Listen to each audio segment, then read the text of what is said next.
Hi, everybody, and welcome back. Welcome back. Today, I'm super excited. I've been excited about all my guests, always. I'm always excited about every person that I talk to. But this guest, I am super excited about because I get to introduce you all to my best friend. Um, March is MS Awareness Month, which is Multiple Sclerosis Awareness Month. My friend was diagnosed with multiple sclerosis, and today we're going to talk and hear her story and hear her journey through living with multiple sclerosis, the effects that it has had on her day-to-day life, on her career path, on her life. And so I am so excited for you all to get to meet her. And I know you're gonna love her just as much as I did. And yeah, so today my guest is Ann Brajcki, and help me welcome her. So welcome to We Just Talking. This is Ann. So my BFF, welcome to the show. Thank you. It's great to be here. Introduce yourself. Yes, I'm so excited. So my name is Ann. I am a very good friend of Tia's, BFF, so you could say. We met, 15 Do years we need ago? to put a number to it? So it's been a long time. Long time. But I grew up in the Midwest and made my little way to El Paso, and that's where I met Tia, and we became friends forever. And then she moved to Dallas, and I came back to the great state of Indiana. And then just here, living near family and working. And yeah, that's our little short story. A little short story. It was been a long story, but Yeah, abbreviated. I think it was 2008 though. 2008. That sounds right. I'm pretty sure it's When was right. the big flood of El Paso that everybody talked about? What year was that? Oh, 07? Remember when downtown El Paso flooded from all the rain? Oh yes, I do remember. Yo, I don't know. Maybe it was 2007. Because I moved there right after that because everybody was like, oh, yeah, it was the big thing. I had forgotten about that flood. I know that was bad because like I remember Blockbuster flooded and there were like movies like going down the street or something. Some people won't know what Blockbuster is. Yeah, we just dated ourselves spectacularly. With that conversation. But yeah, I'm pretty sure it was 2008 that we met, and it was written in the stars Yes. for us to be besties for life. So yes, and we've been through a whole lot of Yeah, living in the past 15 years that we probably could write in a book that we would never let anybody it's true. It's true. write Life in a comes book. at you in your 20s, man. We had fun though. We Like did. I just think about like we're like, let's go to Vegas. We're going to Vegas next month. Who's coming? Yeah, literally.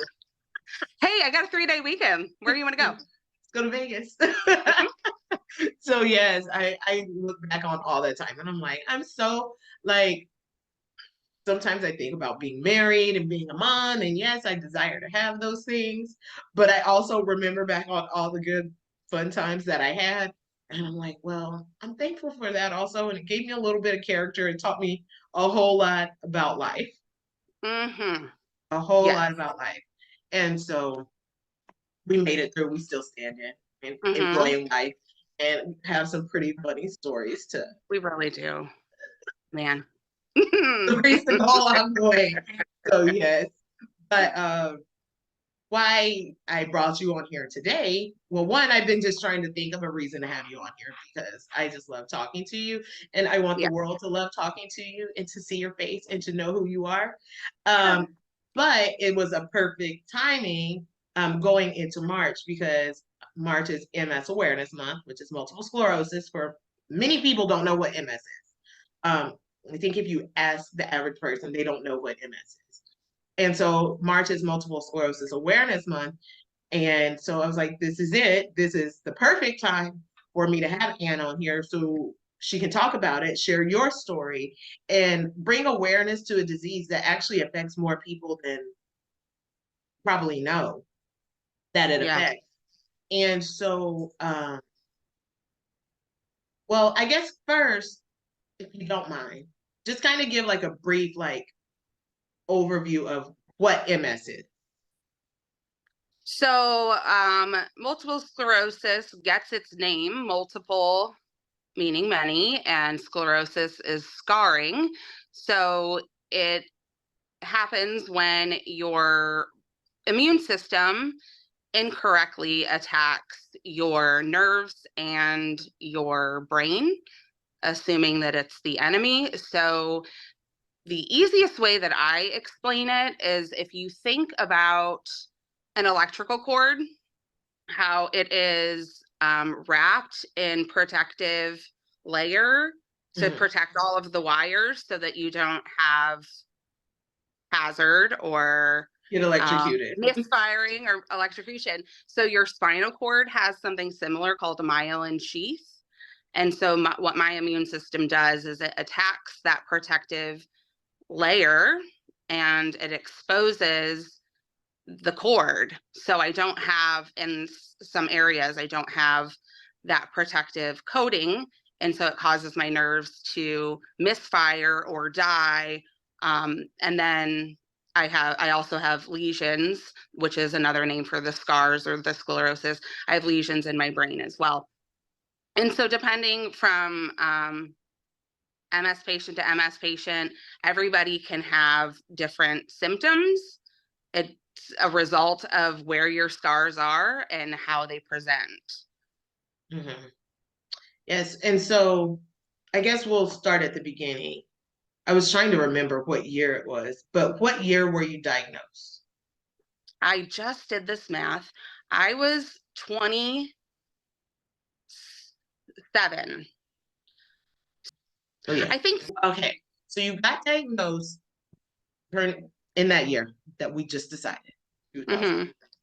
And but the road to diagnosis was not easy It was not. because how long did it take for them to diagnose you? It was like 6 months. No, it was 11 months. Was it that long? Yes. It was 11 months, which is very long, but in the case of MS, it's actually like wildly quick. Oh, really? Yes, a lot of people, um, like Christina Applegate, who just within the last couple years has come out that Mm-hmm. with an MS diagnosis.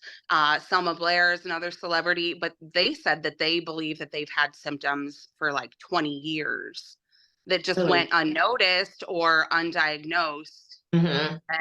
And I was just incredibly fortunate. Yes, 11 long months of Doctor's not appointments. getting Like appropriate care, um but yeah, it was a long road for me, for it sure. felt like a long time because like when it was happening, because I So remember you fail. Isn't that kind of when you started like no, okay, so from the beginning, it started when it would have been April of 2011.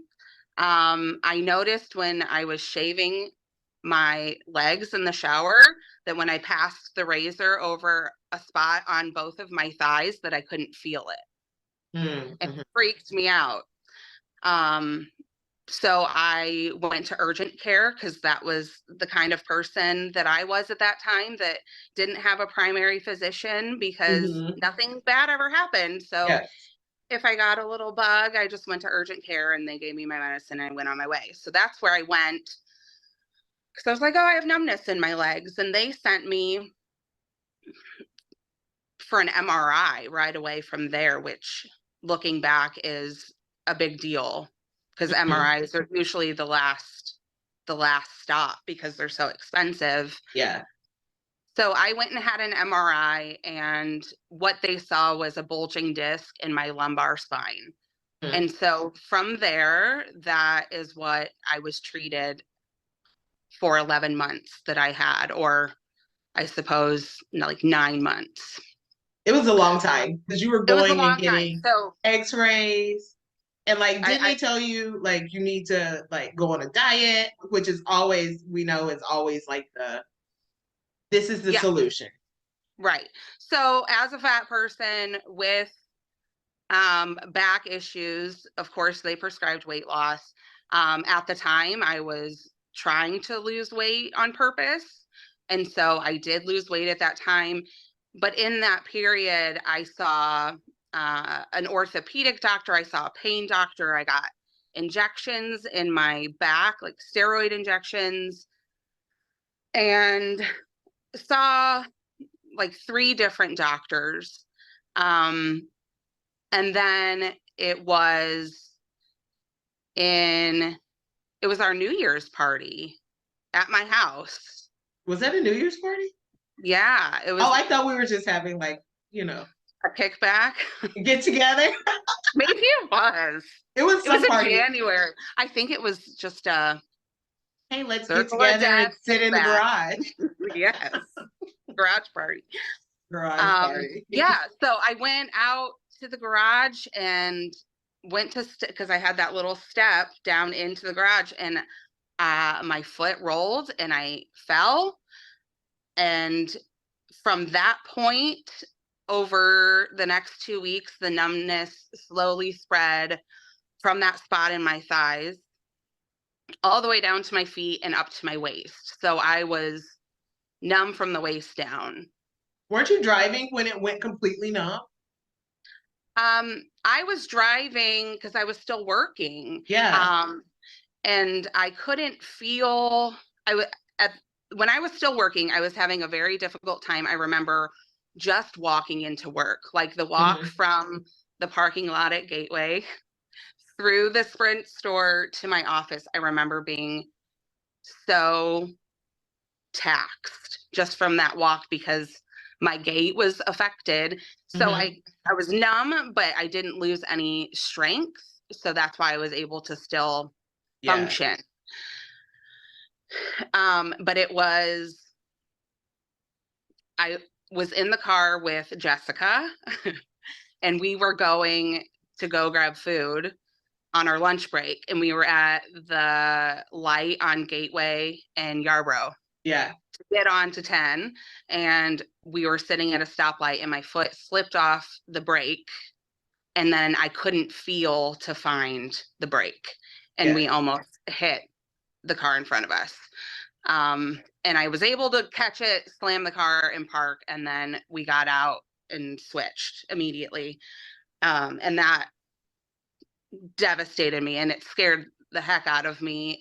And that was the last day I worked before my diagnosis, because that's when I called the doc. Because what had happened, let me back up a little bit. So once I was numb from the waist down, I called the most recent doctor that I was working with, and it was at the Back and Neck Institute. Yeah. And I said, this is what's happening. And they had already done everything. And I was like, I lost 40 pounds. I'm doing all of these things. I don't know what's going on, but this is getting worse. And they had just finished a round of MRIs, and they said, at this point, you're beyond our level of care and you need to see a neurologist. And so once I stopped working, they said that they would make the appointment with the neurologist, and they told me that they couldn't, and this was in January when I stopped working, they told me they weren't going to be able to get me in until April. Yes. And every day I was worse. So it wasn't like I was numb and that was it. It was like the feeling just intensified. And the way that I can describe it is like when your foot falls asleep when you sit on it. Yeah. Like that's how it feels, like nothing. But constantly. Right. Yeah.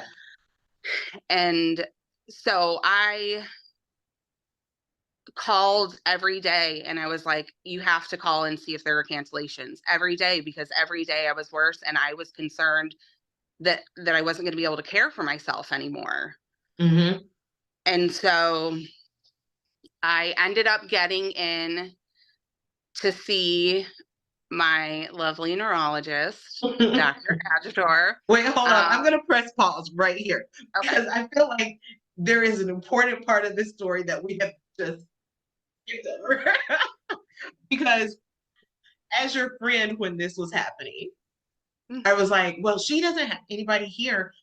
I have to take care of you. And I remember you were calling me like, hey, Tia, like, I need to go to this doctor. And that's when I started like I would go and pick you up and then we would go to the doctor. But I will never forget the day that you called me and you said you failed and that you could not get up and I needed to come get you. And I was like, oh my gosh. And I was at work. And I told my boss, I was like, I gotta go. My friend, she can't feel her legs. I gotta go pick her up. And we have to go to the emergency room. Right. So when I get to the house, you had got yourself up off the ground. And I don't know how you did it and got your shoes on. And you're like, all right, we gotta go to the emergency room. And I started taking us to Walmart. I was like, where are you going? I remember I was so flustered. And I'm like, I know exactly where the hospital is. Why am I going to Walmart? It was And I was like like, I 1 don't know. mile from my house. Less than a mile. Yeah. And so when we get to the emergency room, but before you got to Dr. Adjutor, I feel like we went to the emergency room a few times. Thrice? I think it was 3 times. 3 times. And I remember I was like, you just get out. We're going to park the car and I'll meet you inside. And by the first time, I think they didn't take us as seriously when we got you in there. We had to wait a little bit. But then we learned the key to getting seen immediately, which is my friend can't feel her legs. And so, and I remember there was just one lady, there was one nurse finally, I think on the 3rd time, that was like, no, you need to see a neurologist. We're going to get you in with them like immediately. Like, I feel like that was on the 3rd time where she was like, no, you need to do this. And she got to the right people or something. Because after that, that's when we got to Adjutor. Maybe that was it, but somehow, yes, that we did. And it was mostly anxiety because imagine being numb from the waist down and nobody knows why. And you're just like, somebody please help. Yeah. And so I would just have, panic attacks. But the time that I fell, I was just recently telling this story. I got out of the shower and I was standing on the tile and my feet were wet and they slid apart but I didn't know. Yeah. And I looked down and my legs were like that far apart and I tried to bring them back together. Bring them back. And I could not. So it was like boom, boom, boom, to the ground. Yes. And I had to army crawl to my bed so that I could pull myself up by my arms because I couldn't. Yeah. It's like if you tried to stand up on a foot that's asleep, you can't. You'll break it. Oh, I was speeding. I remember, like, I gotta get over here. She is on the floor.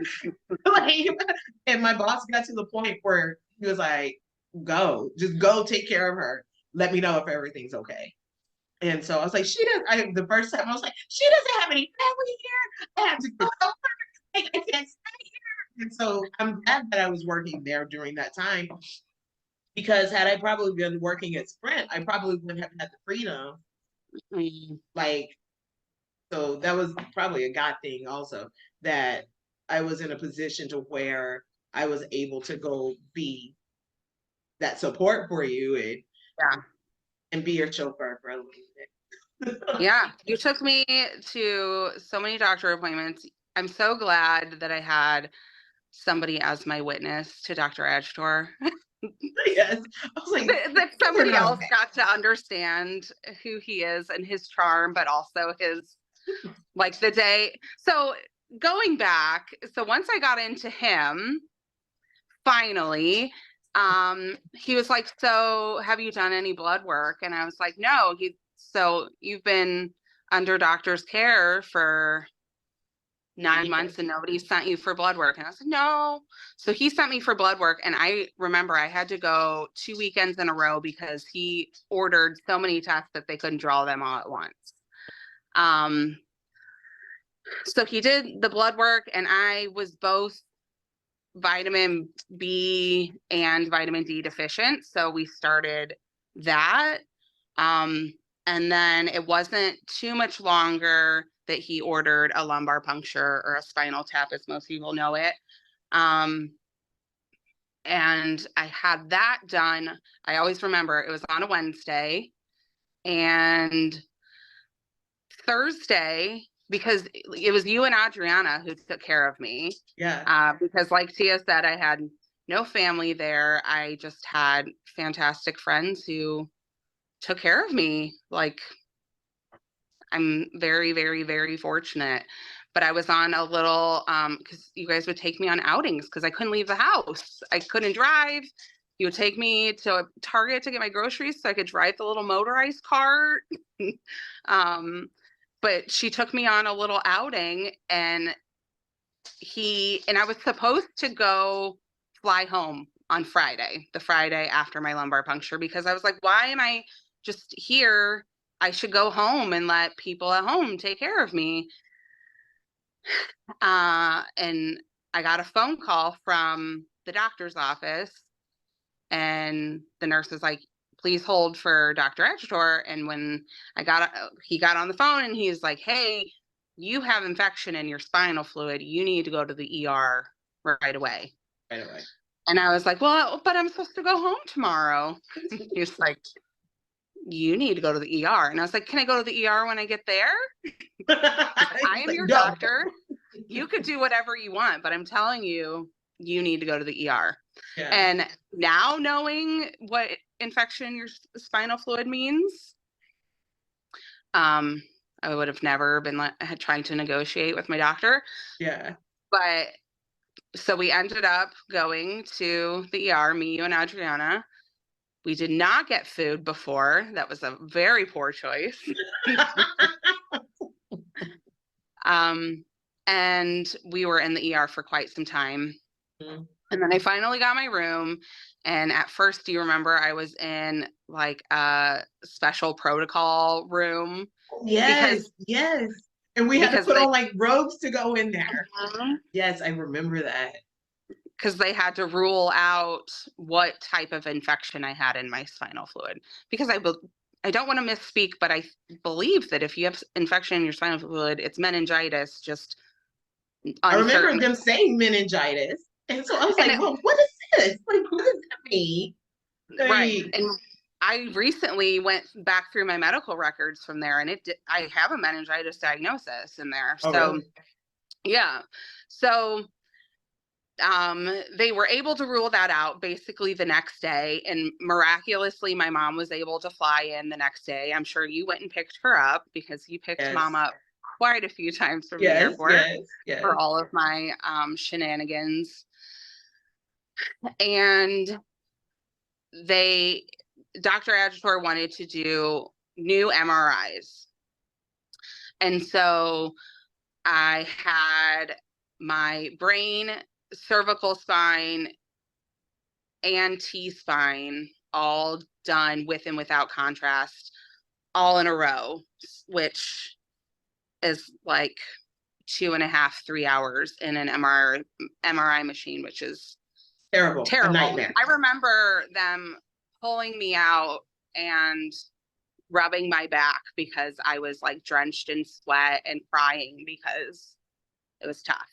If anybody has ever been in an MRI machine, you will know what a nightmare it is to be in there and like not be able to move and just feel like you're suffocating. Yeah, it's terrible. And then, yeah. So they got my results rather quickly, and they determined that I did have lesions on my brain and my cervical spine. And my doctor refused to diagnose me with MS until he had gotten the results from the MS panel that were ordered in my lumbar puncture, which were sent off.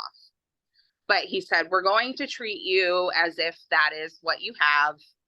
And what they do is when you have, so also the way the MS works is that typically you are tuned in that you have something going on because you have an episode or an exacerbation or a sudden onset of symptoms. And so in my case, it was the numbness. Some people go blind in an eye. It's called optic neuritis. There are all sorts of things that are all sorts of symptoms. But what happens is when you have a huge influx or an increase or intensity of symptoms, it's due to inflammation. Mm. So what they do, because so my spinal cord was incredibly inflamed. So what they do is give you a 5-day round of solumedrol, which is IV steroids. Yeah. And it's 1,000 milligrams a day for 5 days. And I always try to explain this so that people can understand the gravity and the magnitude, because if you have ever been on prednisone, typically people are prescribed like a dose pack that starts at 16 milligrams, or they take 4 milligrams for like, or they get like a, yeah, so, but 1,000 every day for 5 days, and it wreaks havoc on your system. That amount of steroids, and I don't know if you remember, but it affects your heart rate. And so I already have a low resting heart rate that sits in like the low 60s. And with being on those steroids, my heart rate drops into like the 30s while Isn't I'm that sleeping. like danger area? Is that not dangerous that low? If it wasn't Like control. explained away, like, you know, it's due to the medication, but they did an echocardiogram, which is a sonogram of your heart, one of the times that I was there, and I was on a heart monitor the whole time I was in the hospital. So when I came into the hospital, I had my little walker, remember, that I walker, was yes. very graciously loaned Yes. by the Williamses, Yes. from BEK. Yes. Shout out. Shout out BEK. Yes. And that was the only way that I could walk, was with that rollator. And I remember after my very first dose of steroids, because it takes a little while for them to kick in, but you were the first person. I don't know. I think I called you because I don't know if we were texting. Remember, people didn't text that much yet. People didn't text. We had to talk on the phone. But I might have texted you, but I was like, dude, I think I can feel my legs a little bit. Yeah. Like, I think it's coming back. And then every day it got a little better. And then by the time that I was released from the hospital, I walked out on my own. Yes. Which is a huge crazy. deal. Yes. Because you hadn't walked for so long. And you had to wear your lace-up shoes because it made to ensure that your ankle wouldn't roll. MS stole your life for a year. Like for a year. And I remember being so grateful when Dr. Adjuter stepped into the role, because he was not playing. Like, he was like, I remember he said, "What kind of doctor have you been seeing? You haven't done blood work?" We're like, "Well, we don't know. You tell us." And he said, "These American doctors, I don't understand them. Like, the first thing they teach you in medical school is do blood work." And I remember thinking, well, why didn't they do blood work? Like, what's going on? And he was just like so efficient in doing like everything. And then like with me being there with you, with Adriana being there, like he was keeping us updated and telling us like, okay, well, this is what it is, and this is what I'm going to do. And he was the best thing that could have happened. And I remember like Audrina, my friend Audrina, knew who he was because she's a nurse practitioner, and she was like, he is one of the best neurologists here in El Paso. And I was like, well, how did Ann get so lucky to get like the best neurologist in town, you know, to take care of you, and find out in less than 2 weeks what nobody had been able to figure out in almost a year. Right. and get you back walking and give you your life back. Like, Yeah.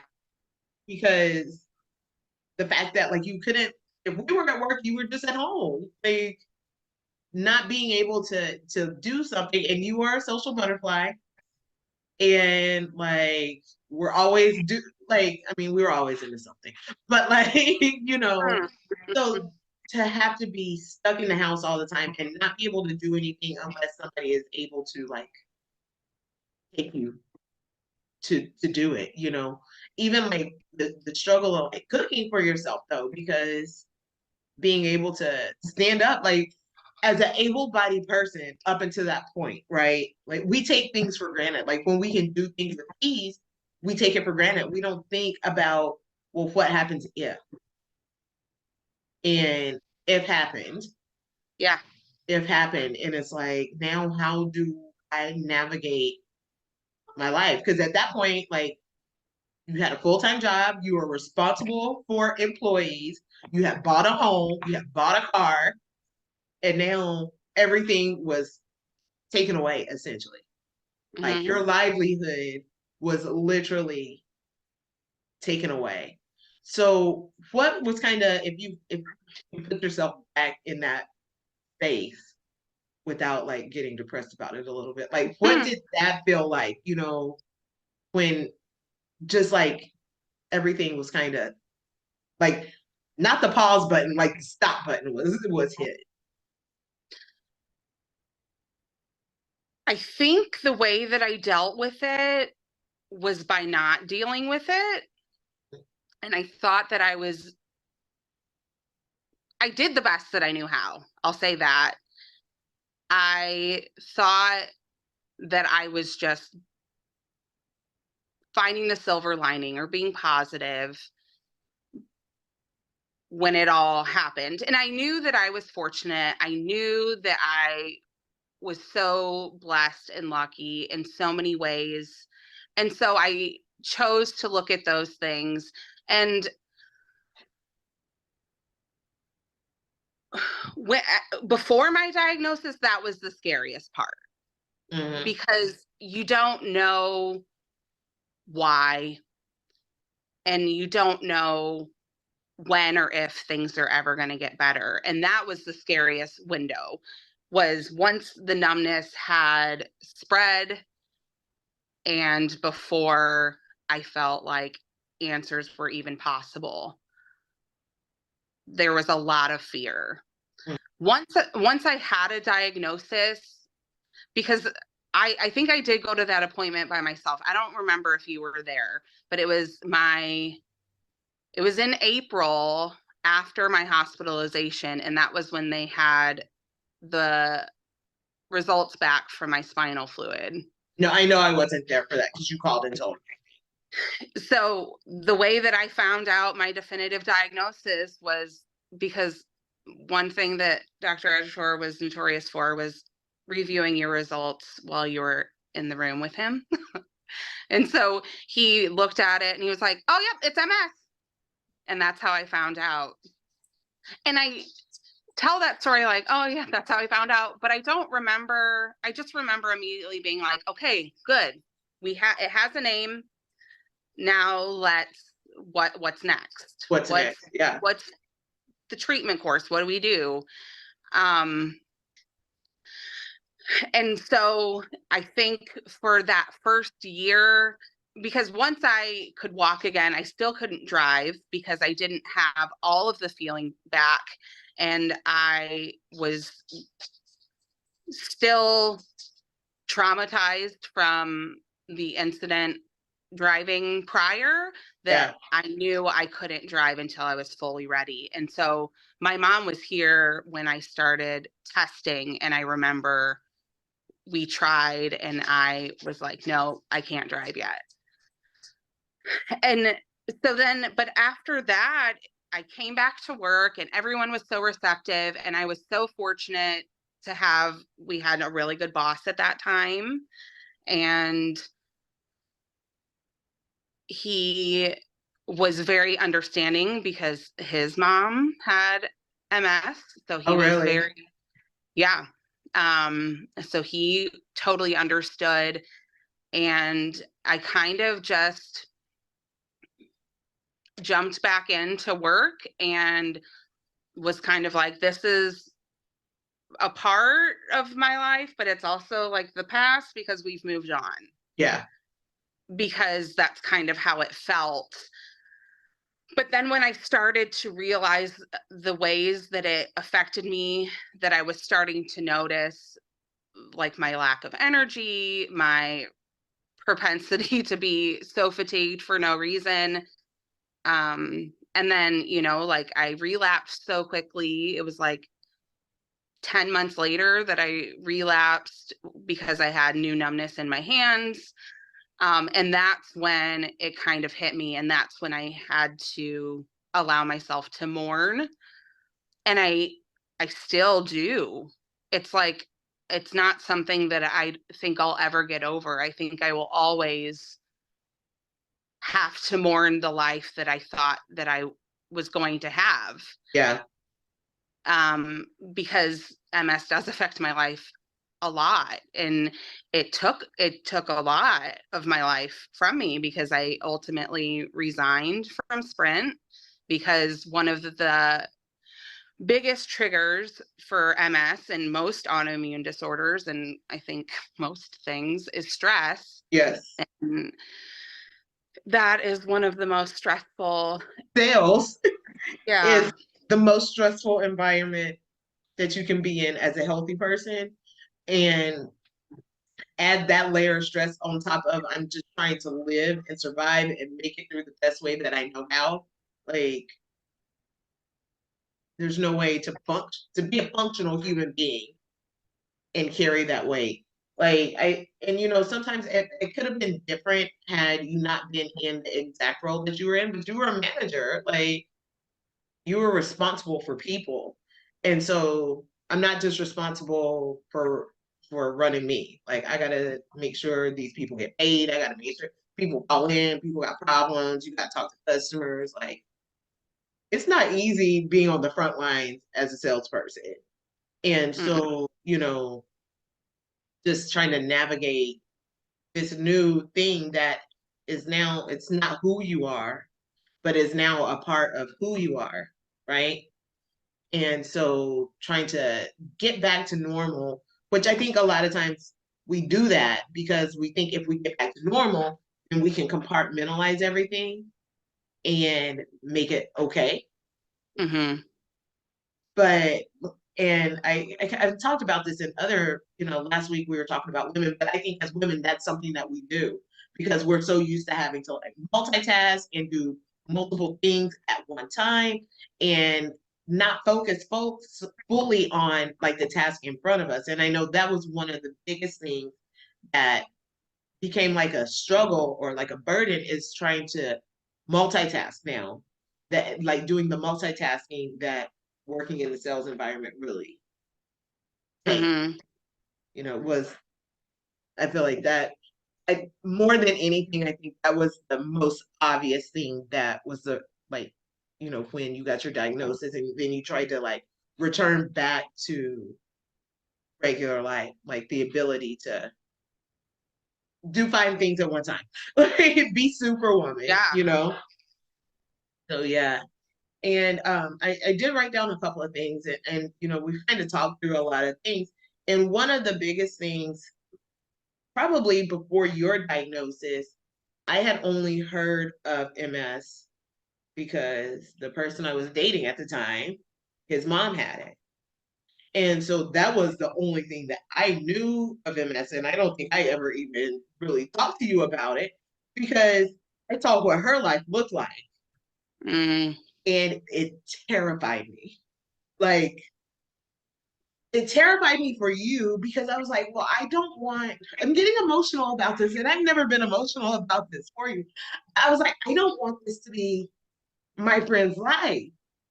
And so I was actually like really quite like, I was scared about it, because I was like, she's so full of life. I don't want her to lose her joy because this is taking over. I can't believe I'm crying right now.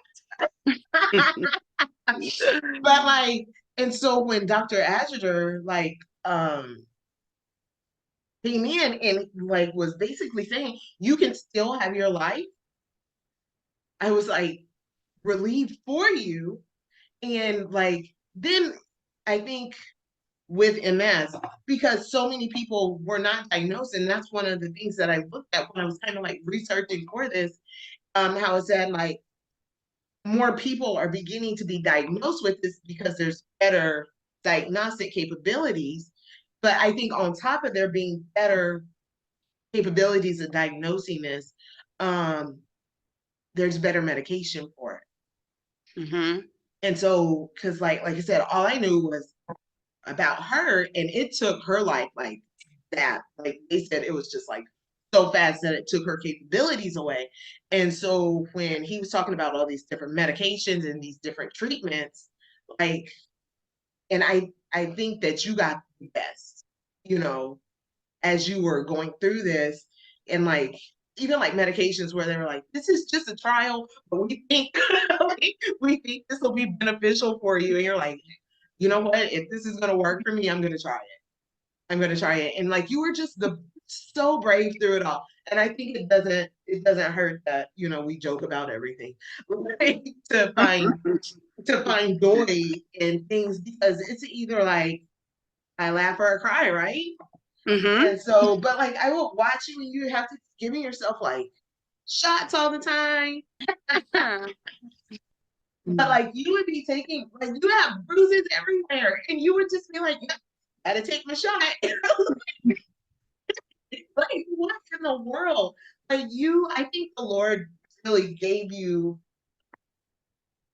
he gave you that strength to make it through, because it was not, it was not an easy time at all. But you handled it with so much grace and so much strength that I think you were an example to the people around you. Like anybody that met you, they're like, what? You're like, yep, I got MS, but guess what? And so um it doesn't have to be like it doesn't have to be a scary thing, although it is scary. Like you said, like I didn't know if I was gonna have my life back, especially when you didn't know what was wrong with you. And so I guess kind of let's talk about now, what has it what has it changed your life to be? And you tried like a couple of different routes, right? To figure out what now works for you and how it works so that you can live a fulfilled life. So now on the other side of your diagnosis, living with this for the past 10, almost 11 years, what has it shaped your life to So I do think it's worth pointing out that there are several forms of MS, be? and some are significantly more severe, like a progressive. It's like you have your symptom and you just get worse, worse, worse, worse. And some people, it can be like you were talking about. And that was my only frame of reference, is the one person that I knew who had it. It was a girl I was in elementary school with. It was her mom. And I Mm-hmm. remember her being affected. And so, yes, but there are different versions, there are different medication types. Now I do a infusion every 6 months, and that's how I get my MS medication. It has required me to get more comfortable with boundaries, mostly that include accepting my limitations. I think that's hard for everybody because we're inundated with hustle culture and do more, be better. If you want it, you'd have it, all of those sorts of things. But we have limitations, Yeah. and our bodies require rest and some bodies require more. And so I have had a long road, thankfully at this point, people in my life understand that sometimes I don't come to things because I have to rest, or I have to drive myself so that if I need to leave, I'm not stranded somewhere. I have to take jobs where my income is guaranteed. So that's why I had to leave a sales environment, because the stress of a fluctuating income does not align with stress reduction for me. Yeah. And that's what's so important, is reducing stress.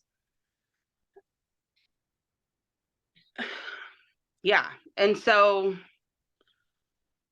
today that looks like just having to extend the grace back to myself that I put on for everybody else for so long. Yeah. Because in that first year where I was like, yeah, I have this, but it's not a big deal, and nothing to worry about. And then when I realized, no, this does affect my life, and then you realize over and over, and as the disease progresses, it's just like you have to mourn that new chapter. And then everything in my life is now through this lens of MS. So like, we talk about how we're both hypochondriacs, but is this real? Is this MS? Am I crazy? Is it just, Go to the doctor anyway. right. Go check that out. And that's what I do. And Yeah. so I have become an advocate for getting regular health care, because catching things early is so important in so many areas, and not knowing leaves you powerless. Yeah. And so it may be scary to find out, but once you can name it, you can fight it, or you can, what you're up against.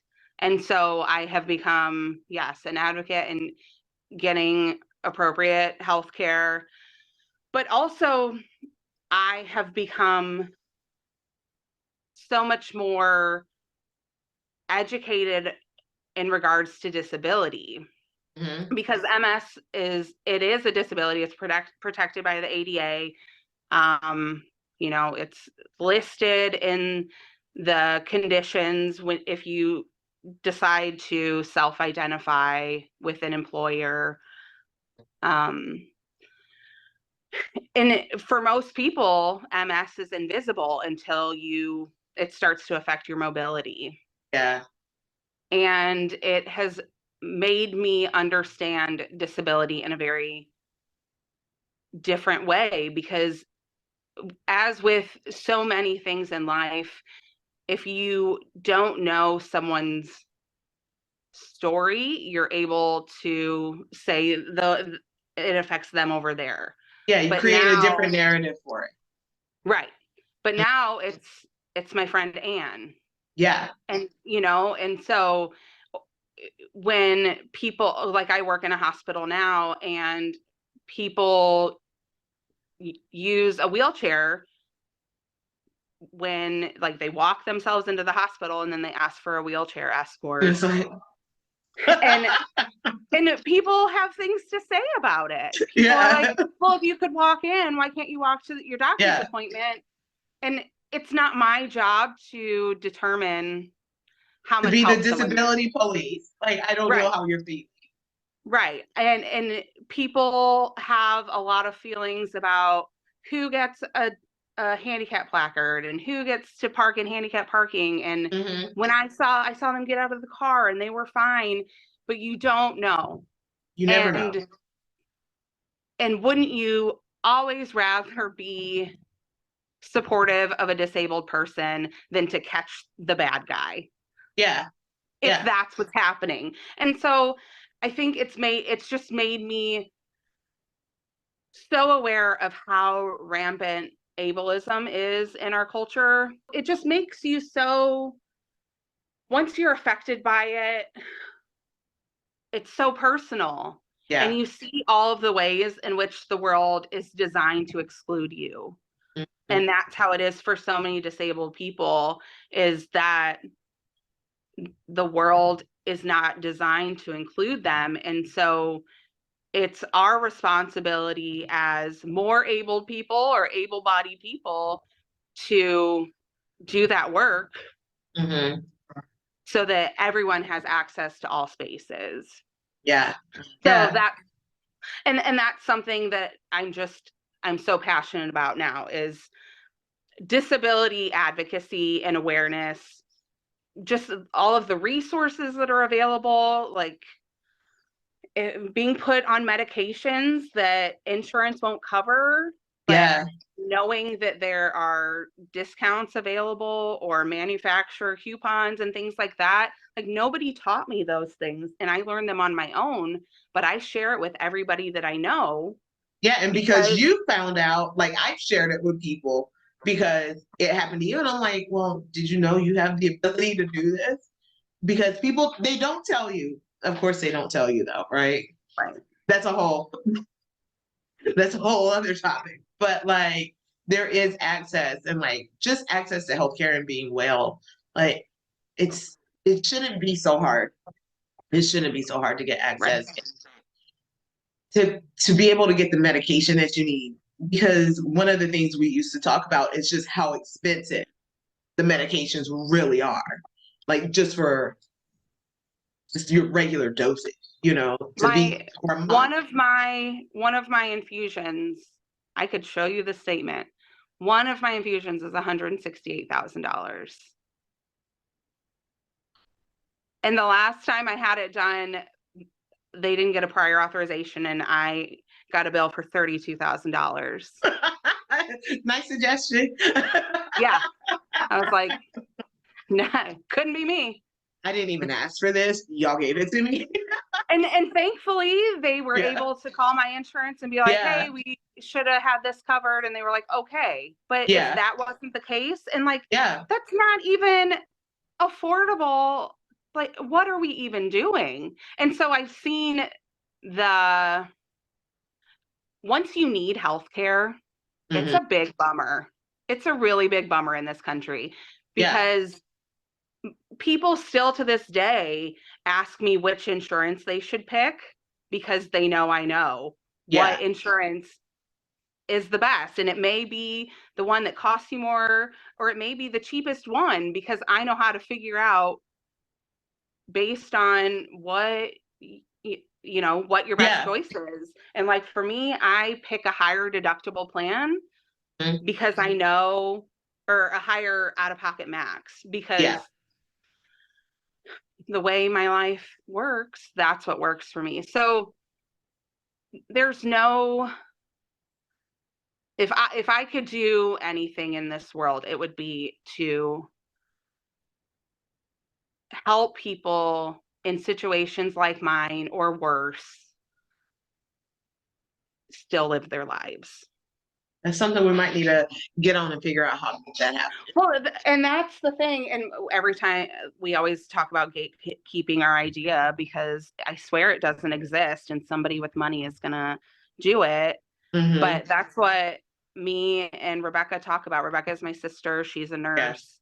Hmm. Um, we talk about so you said, what has my life been since my diagnosis, and what has, it's given me perspective. It's given me um, awareness. Hmm. It's made me better in a lot of ways, but it's taken a lot. It Yeah. took my it took everything. Like, I Yeah. had no job. I couldn't pay for anything. I and yeah. So Yeah. it's taken a lot, but if I could dream a dream, it would be that me and Rebecca could take people on vacations who are disabled, and like give them the life Yes. experiences that they think that they can't have. And I would do the legwork of figuring out everything that there is to consider for whether it's a dietary need. We took our dad on vacation. I told you we Yeah. ordered him a recliner. So he had a recliner in his room because that's how Wow. he sleeps comfortably. And there are so many things that you can rent. There are so many things that are available, but there just aren't services or people who, because people don't have families or friends. Like that's what I'm saying. I'm so fortunate. My family moved mountains to help me move back here so that they Yeah. could take care of me. Like Yeah. literally Yeah. got on a plane, flew down, packed me up, drove me back. And people don't have that. People don't have all of the resources that I've been so blessed to have and the support that I've had.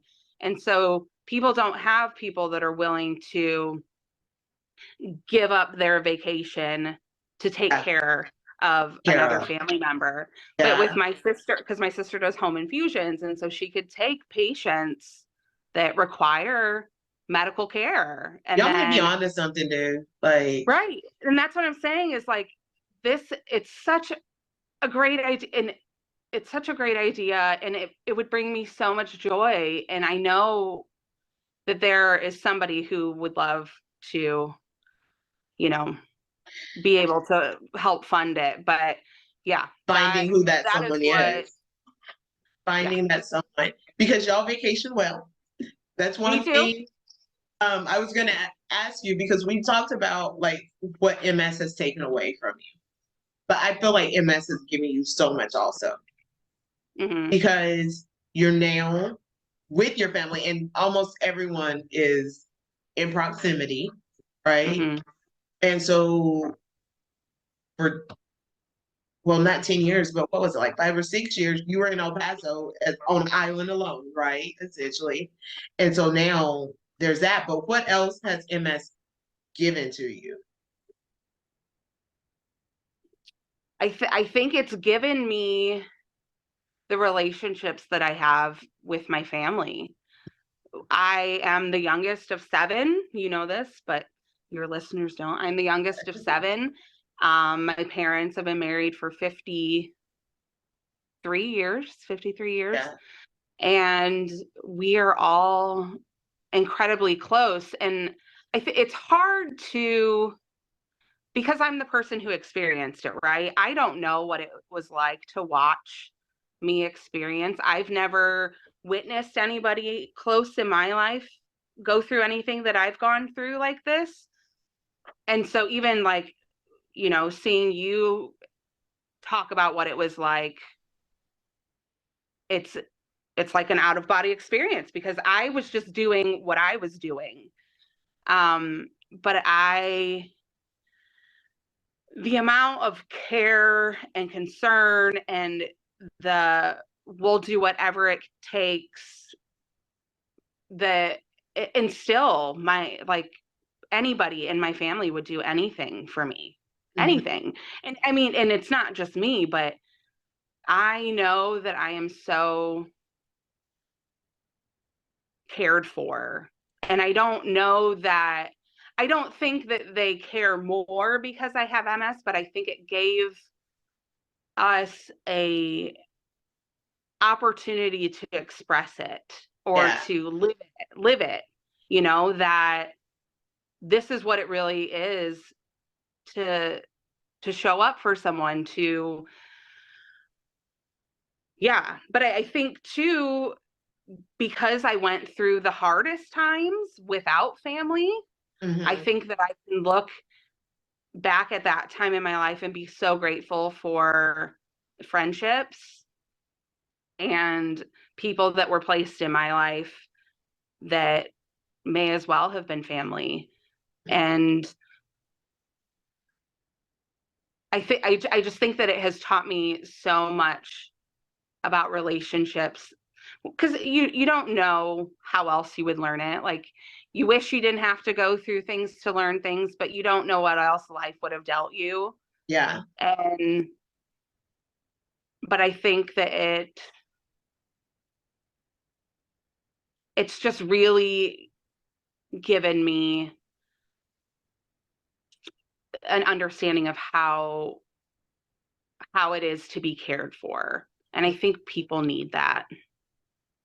And it forced you to receive it. Because sometimes, people want to take care of you and you're like, I'm all right. I don't, but Mm-hmm. you were in a position where like you had to accept it. Mm-hmm. And, but I feel like something else, I mean, back when we were working and all that stuff and we were talking about in our 20s, we're like, yeah, we're going to Vegas, we're going to have fun, but we still had to come back and like, grind it out on work. Uh, One thing that I see, and I'm like, I need to be like Ann more. Like I think about this quite often. I need to just be like, I'm shutting down and I'm going on vacation.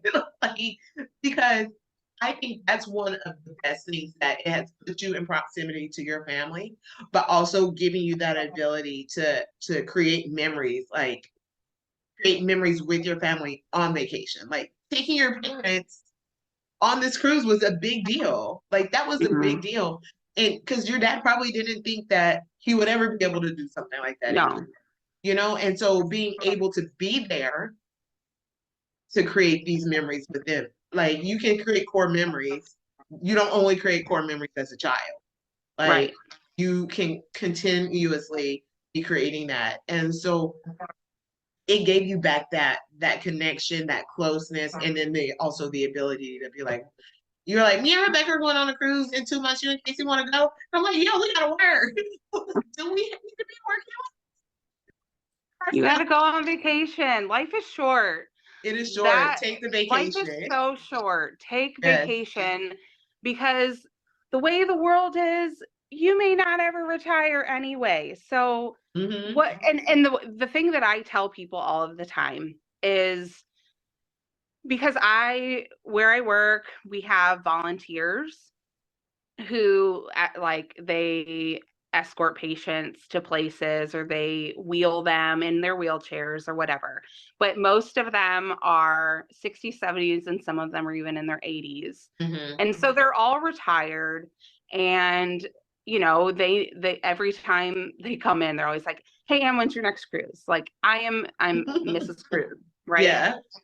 But they are financially well off, or retired enough. But I look at them and it makes me sad, because it's like they worked all their lives Yeah. and now they have the time and the money, but they don't have the The physical ability. ability. Mm-hmm. And so you, in your youth, you have all the physical ability in the world. And then in your 20s, 30s, 40s, you have the money, but you don't have the time. Yes. And then your body starts to fail. And so it's never going to align where you have ability, Everything money, that works and out. time for Yes. the average person. And so you have to make it happen, Mm-hmm. because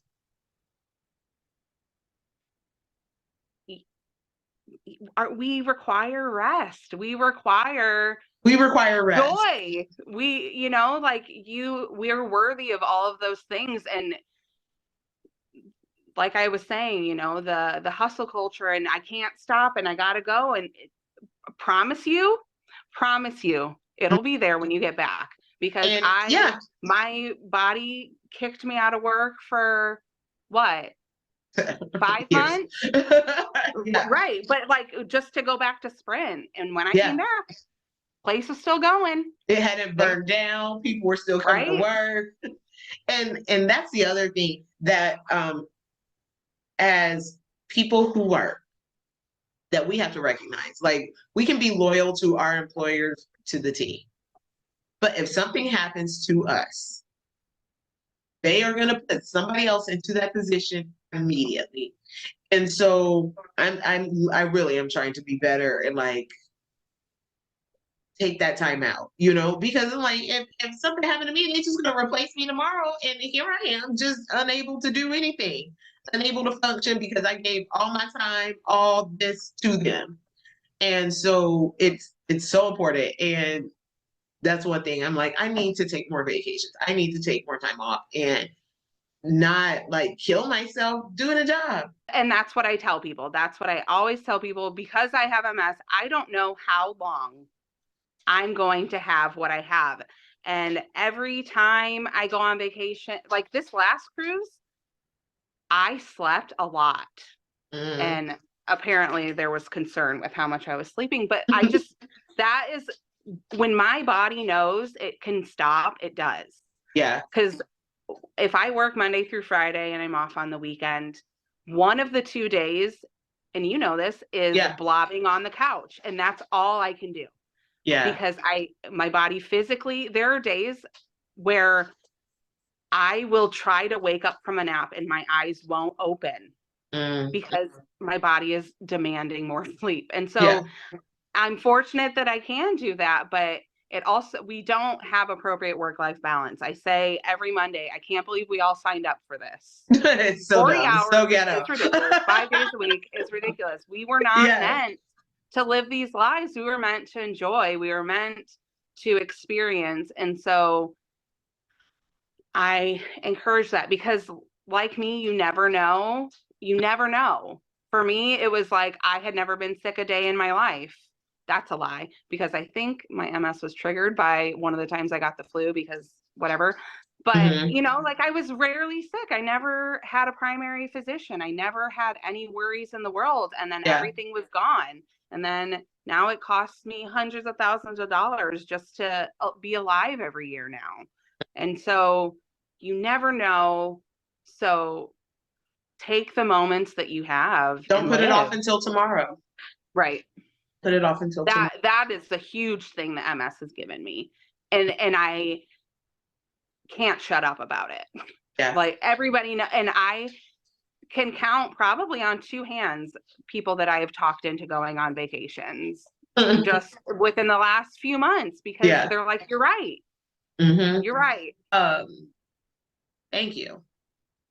Yes. For putting your energy into this, because tomorrow is Monday and we know that means back to life and back to the weekly reality.